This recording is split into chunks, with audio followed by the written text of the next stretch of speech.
Muy buenos días para todos ustedes, qué gusto saludarles en esta mañana, qué privilegio y qué placer para mí acompañarles en un nuevo día, darles la bienvenida a nuestro tiempo devocional, a este espacio que cada día compartimos con todos ustedes para ser edificados en la palabra de Dios, para que siempre ese alimento, ¿cierto?, llegue a nuestras vidas, esa respuesta de Dios.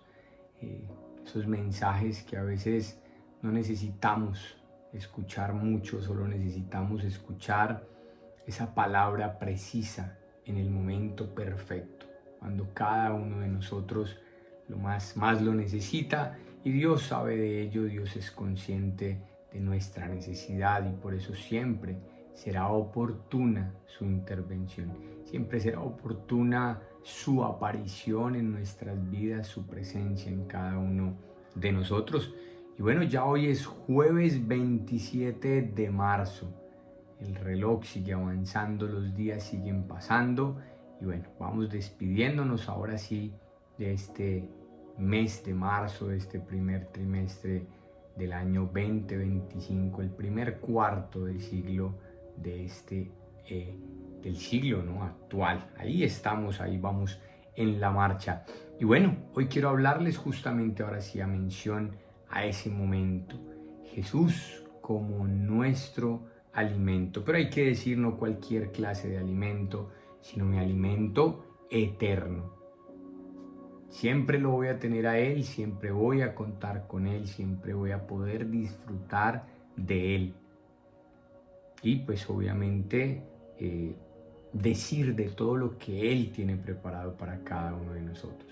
Es un privilegio entonces que podamos tener esa relación con Dios y disfrutar de todo lo que Él ha preparado para cada uno de nosotros. Quiero que me acompañen a hacer lectura del Evangelio de San Juan. Nuevamente vamos a este Evangelio y dice Juan, ¿cierto?, quien asimismo se llama el discípulo amado de Jesús, y dice el manual de vida: Jesús les dijo: yo soy el pan de vida. El que a mí viene nunca tendrá hambre, y el que en mí cree no tendrá sed jamás.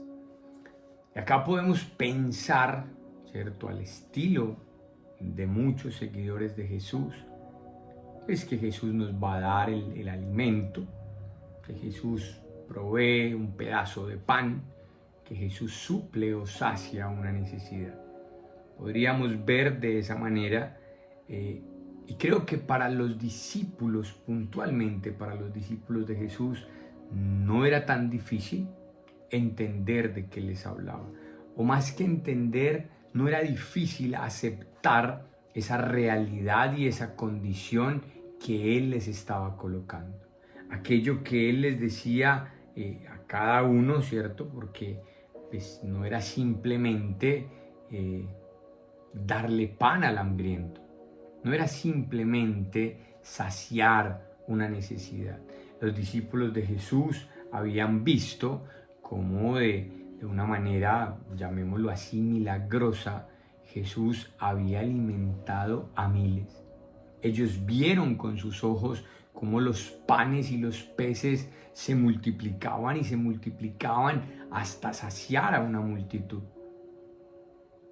Entonces, cuando Él les dice: el que a mí viene no tendrá sed, no tendrá, hambre nunca, pues para los discípulos eso era fácil de entender. Los discípulos podían comprender ese alimento o esa razón o eso que Dios les estaba diciendo, que Jesús, les estaba diciendo. Pero creo que igualmente ellos sabían o iban un poco más allá y sabían que Jesús no les estaba solamente hablando de ese alimento físico. Para Jesús era fácil, ya lo había hecho, ya había multiplicado los panes y los peces, alimentar 5,000 personas. Y uno dice, 5,000 personas son 5,000 personas.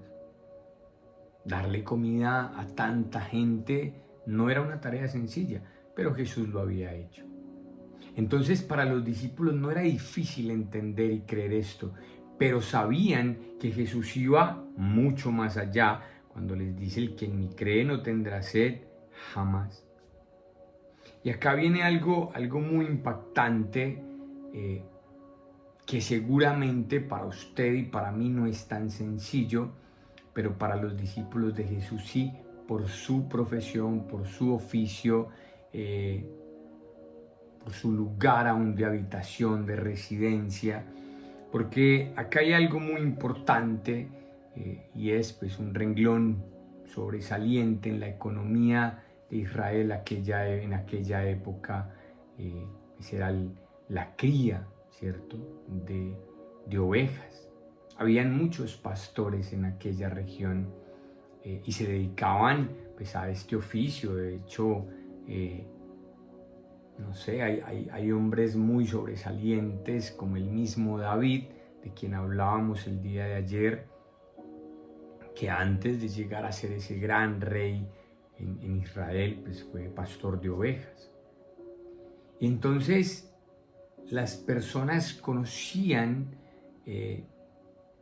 acerca de esta profesión, no les era extraño, porque veían todo el tiempo a los pastores. Ahora, ¿qué tanto sabemos ustedes y yo de la cría de las ovejas? No sé. Pero la oveja tiene unas características especiales, la oveja tiene unas características particulares. De pronto hay que anotar o recordar que la oveja es casi ciega, que se le dificulta mucho, tiene unas limitaciones en la vista, y además si se le dejó crecer la lana en sus ojos, pues va a ver todavía menos. Pero la oveja en cambio tiene desarrollado su sentido del oído y escucha muy bien. Y la Biblia me dice: las ovejas oyen mi voz, la voz de su pastor. Ellas me conocen, ellas me siguen. Y la oveja sabe que su pastor le va a cuidar. Ella no puede ver, no alcanza a identificar los peligros, los riesgos a los que se enfrenta, pero hay algo que la oveja tiene, y es que la oveja confía en su pastor. Y la oveja confía, y voy puntualmente a lo que me está hablando Juan, la oveja confía en que su pastor la va a llevar, y me dice el Salmo 23, a los delicados pastos y a beber de unas aguas cristalinas, perfectas, maravillosas para cada una de ellas. La oveja tiene esa certeza. Eso me dice el Salmo 23, en lugares de delicados pastos me hará descansar, junto a las corrientes de las aguas me pastoreará. Y entonces la oveja sabe eso que el Señor me está diciendo acá. Miren qué distinto es esto. Yo soy el pan de vida, el que tiene a mí no tendrá hambre. Pero no les estaba hablando del pan de ahora. Estaba hablando del cuidado, de la protección, de la provisión. Y les dice: y el que cree en mí no tendrá sed jamás. Lo mismo. Les estaba hablando de cómo Él habría de cuidarles, de cómo Él habría de sustentar sus vidas. Porque si la oveja no está en un lugar fresco y no tiene suficiente agua para beber, la oveja se puede enfermar. Y por eso Jesús es consciente de esa realidad. El pastor sabe que necesita una fuente de agua limpia, fresca, para poder darle de beber, abrevar a sus ovejas. El pastor lo sabe. Y Jesús era el pastor por excelencia. Él dijo: yo soy el buen pastor. Entonces el Señor sabe qué es lo que tiene que hacer y en qué momento lo tiene que hacer, cuando debe intervenir. Y creo que ahí sí tenemos una diferencia muy grande entre el mensaje que podemos percibir nosotros y el que seguramente pudieron percibir los discípulos del Señor. La manera como ellos lo asumían. No sé si usted ha estado al cuidado de una oveja. Yo tuve podríamos llamar una relación hace mucho tiempo en una granja en la ciudad de Bogotá, bueno, más exactamente en Chía, con una de esas ovejas. Era muy lindo cuando la Biblia dice: es que ella conoce mi voz, yo la llamaba y la oveja se acercaba. Habían muchas más ovejas en ese lugar, pero solo se acercaba aquella con la cual yo había entablado o establecido ese vínculo. Pero el Señor me está diciendo algo, y es que yo soy su oveja y Él es mi pastor. Y como mi pastor, Él me va a cuidar, me va a pastorear, me va a alimentar, me va a saciar en lugares de aguas frescas. El Señor es quien se encarga de hacerlo todo lo demás. Jesús conocía muy bien la profesión. Jesús la entendía a la perfección. No habían en él dudas. Todo era absolutamente claro. Y Él hoy nos habla de ser nuestra guía y nuestra protección. No necesitamos nada más. Si usted ya disfruta de ese regalo de la presencia de Dios, no necesitamos nada más. Él lo hace absolutamente todo.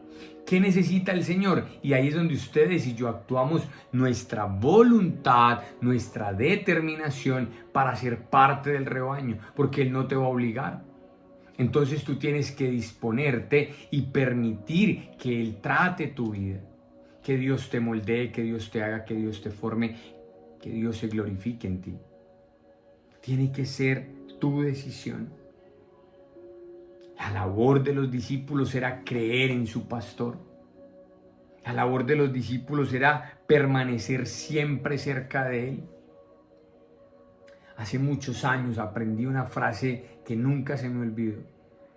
Y es que la seguridad de la oveja no es la ausencia del lobo, sino la presencia del pastor. La oveja no se siente segura porque en esta zona no hay lobos. No, la oveja se siente segura porque sabe que su pastor le va a cuidar. Y eso es lo que nosotros deberíamos tener en nuestra relación con Dios. Saber que Él me cuida, que Él me protege, que Él me provee, que Él me prospera, que como me está diciendo acá, Él me va a dar de su alimento. Él me va a saciar. Y termino con algo. Nunca se nos olvide que el alimento es la palabra de Dios. Y tenemos 5 maneras a través de las cuales nos debemos alimentar rápidamente. Hay que oírla, hay que leerla, hay que estudiarla, hay que memorizarla y hay que meditar en la palabra de Dios. Allí vas a tener ese puño cerrado, esa fuerza para enfrentar los desafíos de la vida.